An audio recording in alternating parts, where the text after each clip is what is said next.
Hi, we're going to be working on the potential and kinetic energy post-test from last year, the test from last year. And you're going to have to bear with me because I'm going to be doing calculations as we go here. But this is the first question, and I've done the best that I can to sort of mimic what you have on your packets. First off, I want you to notice a couple things about this particular setup here. It says Gabby goes on a roller coaster ride. The car has a mass of 550 kgs and is lifted to the top of the hill, which is 30 meters high. So she goes all the way up here, and granted, it says 30 here. I wrote down 31 just because when I was doing it, the math worked a little bit better if it was 31 meters. The ride starts, and the car rolls down the hill and rolls up the next hill and so on and so forth. They assume no friction. So she goes up to 30 or 31 meters. Goes down to 15 meters, goes back to 30, and granted the picture's terrible, but okay, 30. And then goes around a loop-de-loop and comes to 33 meters, and then the ride ends and she's at 0 meters. So the first thing I want you to realize is with the law of conservation of energy, this doesn't work. You know, we're given an MGH here. We're given a potential energy of 30, based on 31 meters of height. Once she goes 31 meters, there's no way she can go 33 meters. So that's not really real. So, it's kind of a trick in here to make you realize that, she goes up, but she can't go any higher than she originally started. So going through these, the quantity is the same for the roller coaster at each of the marked points. It's not potential energy, it's not momentum, it's not kinetic energy. The answer is D, total energy, which is the same at all these. So the potential energy plus the kinetic energy here equals the potential energy plus kinetic energy here equals PE plus KE here equals PE plus KE here. That's kind of it. Where is the roller coaster moving the fastest? Well, the roller coaster is moving the fastest where the KE is the greatest. And if you remember at the beginning, PE plus KE, the PE is big at the beginning, and the KE is very small at the beginning. And at the end, the PE is very small at the end, and the KE is very big at the end. And where the biggest kinetic energy is also the biggest speed. So the car is moving fastest at point E. Okay? Where the PE is the smallest because the height is 0. There's no potential energy, there's no height, and all the energy that you're left with is kinetic energy. What's the potential energy at point C? Well, PE equals MGH. And on a good day, the mass was, we said that was 550. The gravity is 10. And the height is at point C, 30 meters. So we are dealing 550 times 10 times 30. It's going to be 165,000 joules. And that would be here, letter C. And then finally, we want to know what's the speed of the car at point D. Well, this is a problem that you're going to see on the exam, and I think it's really important for you to really know how to do it. And it's kind of based on what we did in lab today. If you had me today, or if you have me on Thursday, it's what we're doing in lab tomorrow. You got to realize that to start out with, we are giving this object potential energy. And as that object gets higher, in this case it is the roller coaster car. As the roller coaster car gets higher, we're loading it up with potential energy. And right here, you are at the maximum potential energy with the minimum kinetic energy. It's never going to go slower than it does right here. So your potential energy is based on MGH here. And I'm going to zip open my calculator here. The MGH at point A is 550 times 10 times 31 meters. So at point A, you're dealing with 170,500 joules. And I wish that looked better. Oh boy.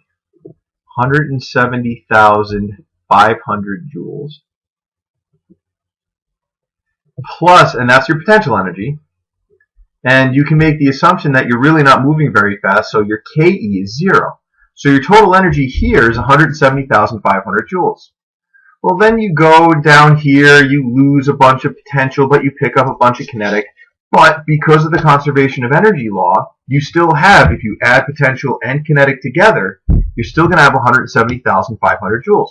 And then you come up here to 30 meters, and you're going to have a whole lot of potential energy because you started at 31 meters, and then you come back down to 30. So most of your energy is potential, but a little teeny tiny bit is kinetic.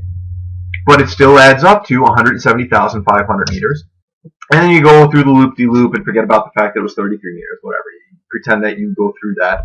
And then you end up down here where your height is 0. And where your height is 0, your potential energy should reflect that.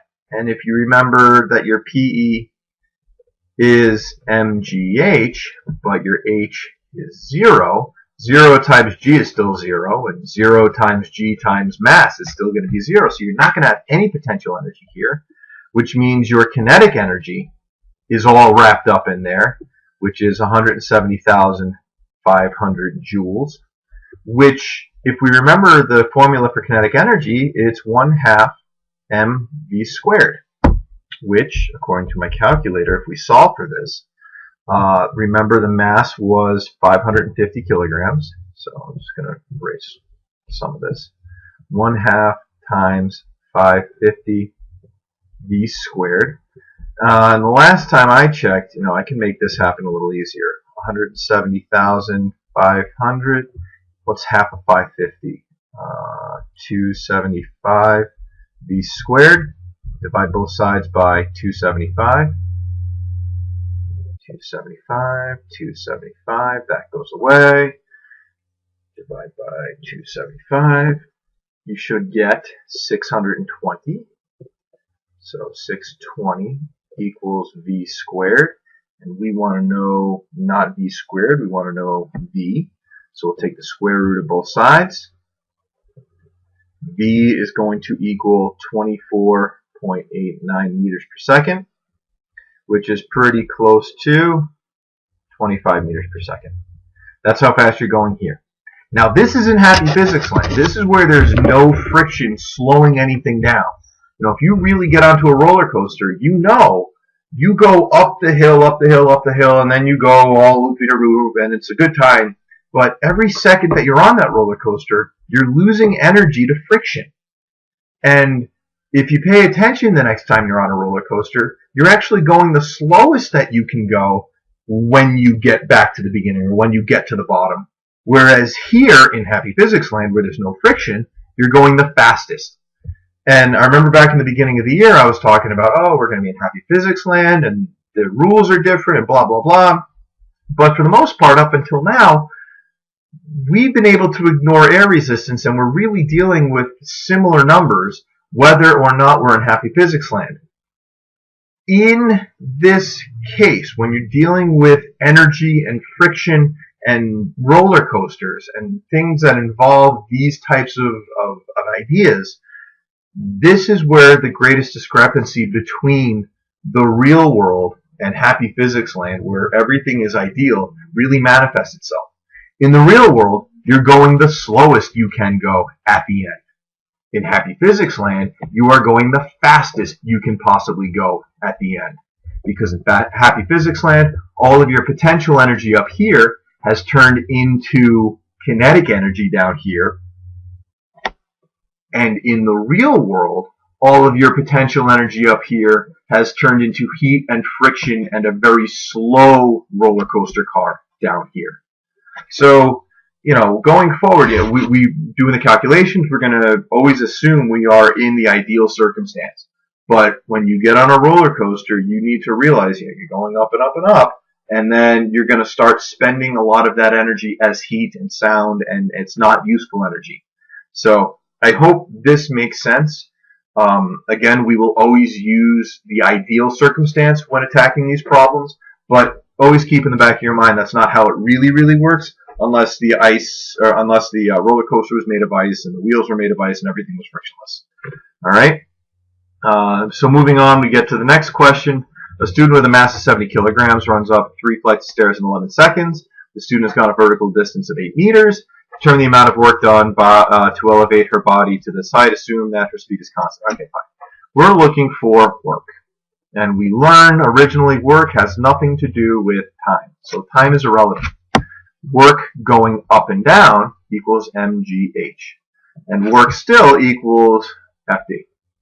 Okay, work equals force times distance, but in going up and down, FD is mgh. Because the force is actually the gravitational force, which is made by mass times gravity. So that's something that we'll need later on to remember. But if you really want to do this out, the mass is 70 kgs, gravity is 10, and the height is 8 meters. So 70 times 10 times 8 is 5,600 joules. This time is irrelevant. Next, when doing a chin-up, a student lifts her 51 kilogram body distance of a quarter meter in 3 seconds. So now we're looking for the power. And power equals work over time, which when you're going up and down equals mgh over time, which equals 51 kgs times 10 times the height, 0.25, over 3 seconds, which should give us 42.5 watts. That is the unit of power. Next, the cart is loaded, and I gave you a picture here, so here's my best guess of a picture. We're going to drag this cart up a ramp, okay? But we know the height of the chair is 0.3 meters, and we know the cart, the mass is 3 kgs, 3.0 kilograms. So, we should know that work in the vertical, even if we're going this way, we're still starting at the bottom and ending at the top, just like you guys did when you ran up the stairs. Work equals force times distance, which equals mgh, because we're going again vertically. And we know the cart is mass is 3 times 10 times 0.3. We should end up with 9 meters. I'm sorry, 9 joules. 3 times 10 times 0.3 is about 9.09 joules. I can do my math right. 9 joules. So that's fine, because we're essentially taking this 3 kgs and lifting it up 0.3 meters. But I want you to pay attention to something. I'm going to take this and I'm going to copy it. And I'm going to bring it over to our next problem. So the next problem, paste. All of this stuff is still true. What if, instead of talking about it going up, straight up and down 0.3 meters, which it does, what if we actually took the literal definition of work, which is work equals force times distance, and we applied that to the situation? So we're going to pull the cart a distance of 0.9 meters, and the force is 10.1 newtons. So work equals 10.1 newtons times 0.9 meters, and we would end up with, again, 9 joules. 9.09 is close, whatever. This answer is the same as this answer. 9 joules? 9 joules. Now I want you to think about why. With this, we're just talking about how much energy it takes to lift this 3 kg box straight up, which is a big force. You got to lift it. We figured this out, and just like you were walking up the stairs and running up the stairs, the most efficient way for you to get up the stairs is not to use the stairs at all. It would be for you to actually use a ladder. And going straight up the ladder, you're lifting up your body weight every step of the way, which is a lot of force. Whereas if you're going up a ramp, you can actually get away with using less force than if you were going straight up and down. And that's actually how they built the pyramids. They didn't take the blocks for the pyramids and lift them straight up to the top. What they would do in the ancient Egyptians, they would build a huge ramp and drag the block up to wherever it was going to be. And granted, you take a much bigger distance, but the force on here is much less. And that gets into an entire idea of something called mechanical advantage, which you may or may not deal with in college, but you should have dealt with it in elementary and middle school, where simple machines make life easier. That's kind of the big deal with this. So, if that makes sense or that works for you, cool. If not, don't worry about it. It's not something I'm really going to throw on the test, but I want you to at least recognize that the same amount of work is done lifting something straight up or moving something, lifting it straight up or moving it up a ramp.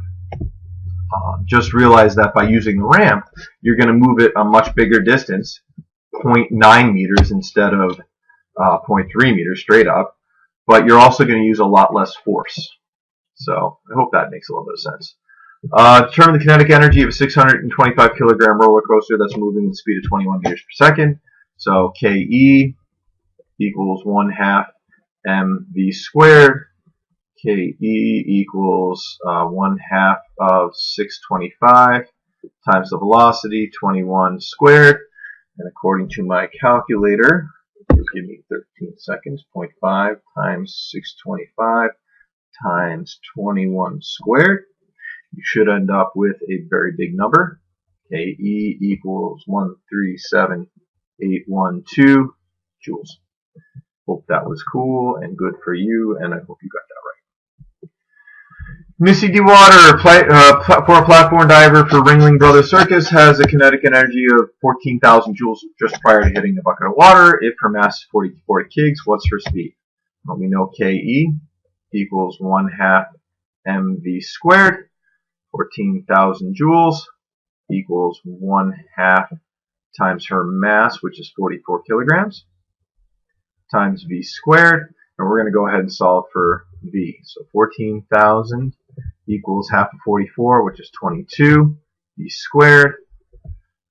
14,000 divided by 22. Divide both sides by 22. Those go away. This ends up being 636 equals v squared. Square root of both sides. And you should get about 25 meters per second, 25.22. V equals 25.22 meters per second. Ta-da.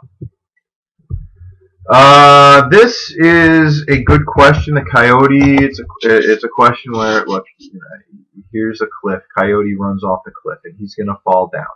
And then he's going to hit the ground, and when he hits the ground, he does work on the ground. He makes a hole, and we want to know how deep that hole is. Now, this is something where we're taking MGH. We're taking work done by gravity. We're taking potential energy, gravitational potential energy. And we're going to apply it to, okay, Coyote's up here, and he's got potential energy. As he falls, that potential energy becomes kinetic energy. And when he hits the ground, all of that kinetic energy becomes work energy. And he does work on the ground. And if you remember the equation for work, it's work equals force times distance. So, GPE becomes KE, and that becomes FD. So essentially, GPE becomes FD on the ground. The Coyote has a mass of 15 kgs. Gravity is 10. Height is 30 meters. And that will equal the force times distance on the ground. But we know the distance, and that is 9,000 newtons. I'm sorry, we know, oh boy, the force. We know the force, and that is 9,000 newtons. So let's just get this right. Equals FD, but we know the force is 9,000 newtons times distance into the ground that he goes. We're talking about the hole he makes. So 15 times 10 times 30 is 4,500 joules. And that's going to equal 9,000 newtons times displacement times the depth that he goes into the ground. And I don't even need my calculator to do this. If I divide both sides by 9,000, cancel, cancel. The displacement, 4,500 is half of 9,000. So we're dealing with 0.5 meters. So And that's kind of what we did in the lab today too. You're taking a golf ball and you're dropping it, and the golf ball does work on itself as it compresses. If we took a cannonball and we dropped it, the cannonball would make a dent in the ground, and we could say, yeah, the cannonball does work on the ground. So that's kind of the line of thinking here, and this is a very important idea for you to remember, that oftentimes you've got potential energy which becomes kinetic energy, and that kinetic energy can do work on something. The last question, I'm actually just going to go back to the practice test here, and just because it's easier for me to look at this. It's a roller coaster, and one thing I know I crossed this out, and I hope, oh boy, I'm not going to be able to use my I'm not going to be able to use my stylus on this, I guess, which is unfortunate.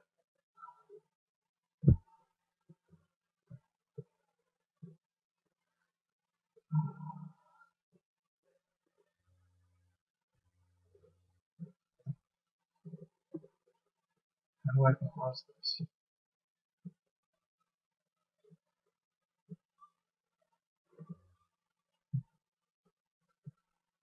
Sorry, team. Older version. There you go. Okay. Alright. After a little trial and tribulation, I guess this is how it's going to have to work. So this is this is what I gave you, and it's actually a sort of a diagram of a roller coaster. And what you need to know is that the mass of the roller coaster is 1,000 kilograms. So let's start with that. So we bring the roller coaster up. Don't worry about the acceleration. And I know at the beginning of the roller coaster, my kinetic energy is 0, which means my velocity at the top, let's see, K, E, P, E, H, and V. My velocity is also going to be 0 because my kinetic energy is going to be 0. Now my potential energy is 450,000, and that means that 450,000 joules equals my potential energy, which also equals my mgh. Well, my m is 1,000, g is 10, and we should be able to figure out the h. And all we do is multiply 10 times 1,000 and divide it by 450, or divide 450,000 by it, and we should get a height of 45 meters. So that's these three here. For kinetic energy, well, now the ball has come down and it has gone through a loop. And up here, we got to figure out how much kinetic energy it has if we have 200,000 joules of potential energy left. So again, we're going to draw our Ke, our Pe, and our H, and our V. And I guess we could look at this and say, all right, the potential energy is 200,000 joules. Well, how many joules did we start with? And at the beginning, it was 450,000 joules plus 0 joules, and that was 450,000 joules. So we know that here we've got 200,000 joules taken up by the potential energy, which means we've got 250,000 joules being used as kinetic energy. And we know that because 250,000 plus 200,000 equals the original 450,000 joules. And we can use this to figure out the height, because if we know the potential energy, it's 200,000, which equals mgh. But we remember m is 1,000 and g is 10. So we would be able to, equals 10,000 times the h, and your h is going to be 20 meters. And then we can use this kinetic energy to figure out our velocity. To figure out the velocity, it's 250,000 equals 1/2 mv squared, but we know our m is 1,000, and we would be able to figure out 250,000 equals 500 v squared, because half of 1,000 is 500, so 250,000 divided by 500. Divided by 500 equals 500, and then the square root of 500 is 22.36. meters per second. So again, this is going to be 500 v squared equals 250,000. Divide both sides by 500.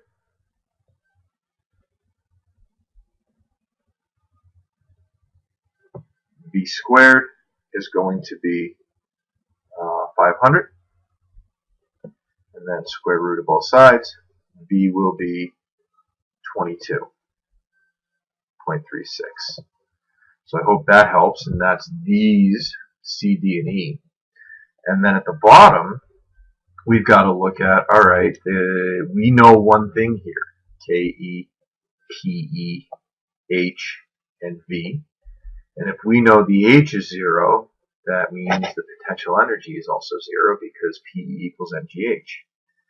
That means the kinetic energy is 450,000 joules, which means 450,000 equals 1/2 mv squared, and we're looking for V. And we know the mass again is 1,000, so 450,000 equals 500 v squared. Divide both sides by 500. And we should end up with a v squared equals, if I remember, 636. Square root of both sides, and I'm sorry, that might not be 636. Let me check that. 450,000 divided by 500. 900, not 636. Equals 900. And the square root of 900 is 30 meters per second. Let's go, so 30 meters per second. So that's how you look at one of these. And honestly, I'm going to give you the same thing. The only difference is the mass will not be 1,000. The mass is going to be something different, which is going to change all the velocities and the energies. But what you see here, you're going to see again on Friday. So I hope this helped. If you have issues and you're still a little confused, please feel free to stay after on Thursday or come in early on Friday. I hope this helps. I will see you in class in the next couple of days. Take care.